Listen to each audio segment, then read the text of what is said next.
नमस्कार, मैं रीमा प्रसाद। बिहार के लिए ऐतिहासिक दिन है 14 नवंबर, जिस दिन सरकार को लेकर सस्पेंस खत्म हो जाना है। क्या बिहार परिवर्तन चाहता है? क्या बिहार 20 साल से जिस राह पर है वहां वो खुश है? क्या नीतीश कुमार की ही ताजपोशी एक बार फिर होनी है? 10वीं दफा क्या वो ही सीएम की कुर्सी पर काबिज रहेंगे, या तेजस्वी के दावों में भी ताकत है, या प्रशांत किशोर एक तीसरी ताकत बनकर उभरेंगे? ये ऐसे सवाल है जिसमें मैं टू द पॉइंट आपके सामने इस वक्त बात करने वाली हूं। और सवाल सबसे अहम है कि बिहार का रुख क्या है, बिहार के वोटर्स ने मन क्या बनाया है, बिहार की सियासी फिजा कहती क्या है। ये सब समझना इस वक्त बहुत जरूरी है। वक्त बहुत कम है वोटर्स के पास भी समझने के लिए, जानने के लिए नेताओं को, और नेताओं के पास भी अपने लोक लुभावन वादे के साथ पब्लिक के बीच में जाने के लिए। तो सवाल सबसे ज्यादा अहम ये है कि पब्लिक चाहती क्या है। 20 साल उसने लालू राबड़ी को देखा, 20 साल उसने नीतीश कुमार को देखा, मतलब पूरे के पूरे 40 साल। लेकिन क्या इस 40 साल में बिहार के वोटर्स को, बिहार के लोगों को, बिहार की जनता को जो चाहिए वो क्या मिल गया? क्या अपराध मुक्त बिहार हो चुका है? क्या बिहार से पलायन रुक चुका है? क्या प्रवासी बिहारी हम जैसे बिहार लौटना चाहते हैं? क्या अगर हम जैसे लोग बिहार लौटे तो हमारे लिए कुछ विकल्प है? क्या हम वहां रोजगार या नौकरी या धंधा कुछ कर सकते हैं? क्या बिहार ने ऐसा माहौल तैयार किया है? मॉनसून की एक बारिश बिहार के अलग अलग हिस्सों में बाढ़ जैसी विभीषिका ला देती है। एक बारिश हो तो पटना जैसे शहर में, यानी बिहार की राजधानी पटना में, सड़कें धंस जाती हैं। क्या इस सच्चाई को हमें नहीं देखना चाहिए? ये सच है कि बिहार बदला है, बहुत बदला है, और 20 साल में भी बिहार नहीं बदलता तो कब बदलना था। ये सच है कि महिलाओं के साथ बहुत बेहतर कदम उठाए हैं नीतीश कुमार ने। उनकी बेहतरी के लिए साइकिल योजना से लेकर आज जिस तरीके से स्वरोजगार के रास्ते पर वो आगे बढ़ा रहे हैं। लेकिन ये भी तो सच है कि आचार संहिता लागू होने से पहले पहले तक कैश ट्रांसफर इतने किए गए हैं जिससे लग रहा है कि सरकार ने जो काम किए हैं उसको अपने काम पर भरोसा नहीं है।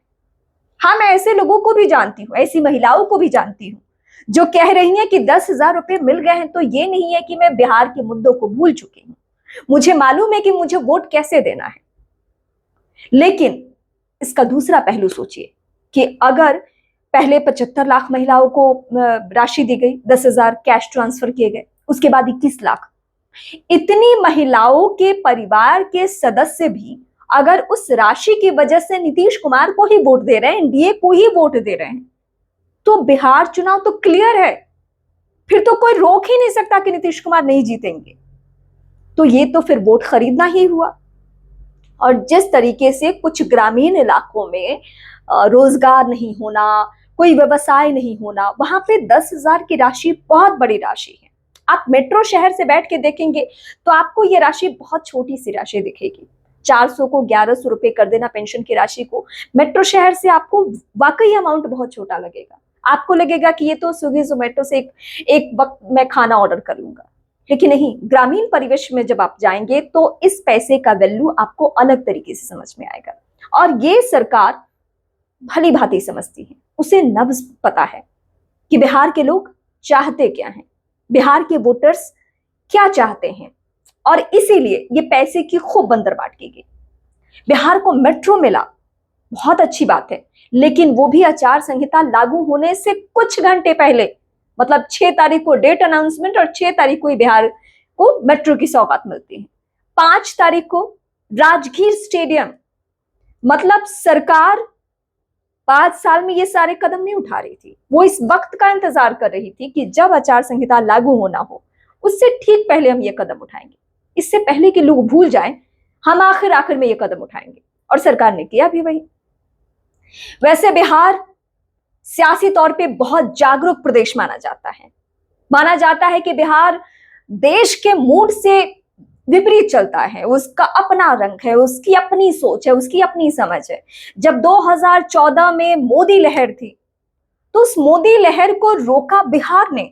2015 का चुनाव परिणाम ऐतिहासिक चुनाव परिणाम था, जब बीजेपी दफ्तर में ढोल नगाड़े बजने लगे, पटाखे फूट गए, लड्डू बट गए, लोगों ने लड्डू खा तक लिया, और उसके बाद चुनाव परिणाम बदल गया। तो ये वो बिहार है। इस बिहार को के बारे में प्रेडिक्शन करना बहुत आसान काम नहीं है। सर्वे करने वालों के पसीने छूटे रहते हैं। एक तो साइलेंट वोटर, ऊपर से बहुत वोकल वोटर। मतलब आपको कहेंगे कि हमें तेजस्वी खूब पसंद है और नीतीश कुमार को वोट दे देंगे। वो कहेंगे कि मुझे मोदी ही पसंद है, मोदी तो भगवान है, लेकिन पता चलेगा कि वो किसी और को सोच के बैठे मैं वोट दूं। वहां के वोकल वोटर्स भी आपको इस तरीके से चकमा देंगे कि आप बहुत कुछ बताने की स्थिति में नहीं रहेंगे। और इसीलिए प्रशांत किशोर जैसे लोगों को लेकर लोग बहुत कॉन्फिडेंट नहीं हो पा रहे हैं कि जो प्रदेश अभी दो चेहरों में ही इधर उधर हो रहा है, मतलब लालू या नीतीश, उसमें क्या इस पैमाने में प्रशांत किशोर फिट बैठते हैं। एक तो उनकी जाति आड़े आ रही है कि वो सवर्ण है, लेकिन बिहार के क्या पढ़े लिखे वोटर्स को या पढ़े लिखे जो पब्लिक है उसको लुभा रहे हैं प्रशांत किशोर। क्या वाकई वो तीसरी ताकत बन गए हैं, या सिर्फ उनकी भूमिका यही रहेगी कि अगर तेजस्वी से लोग नाराज हैं, मतलब महागठबंधन से नाराज है आरजेडी कांग्रेस, तो उन्होंने पीके को वोट दे दिया, या फिर इस खेमे से एनडीए खेमे से कोई नाराज है तो उसने पीके को वोट दे दिया, और इससे भी समीकरण बिगड़ेगा, इससे भी खेल बिगड़ेगा। वैसे बीते कुछ राज्यों के चुनावों को आप देखेंगे तो उसमें तीसरी ताकत के लिए बहुत कम गुंजाइश बनती है। दिल्ली अपवाद है, लेकिन दिल्ली का उदाहरण, मतलब अरविंद केजरीवाल का उदाहरण, एक ऐसा उदाहरण सामने आया जिससे लोग बहुत नाराज हुए, और लोग अब अरविंद केजरीवाल का नाम अच्छे तरीके से नहीं लेते हैं। लोगों के मन में नाराजगी होती है कि अरविंद केजरीवाल ने एक नए तरीके की राजनीति की शुरुआत तो की, लेकिन उन्होंने गड़बड़ियां बहुत की, लोगों के भरोसे के साथ खेला, और इसी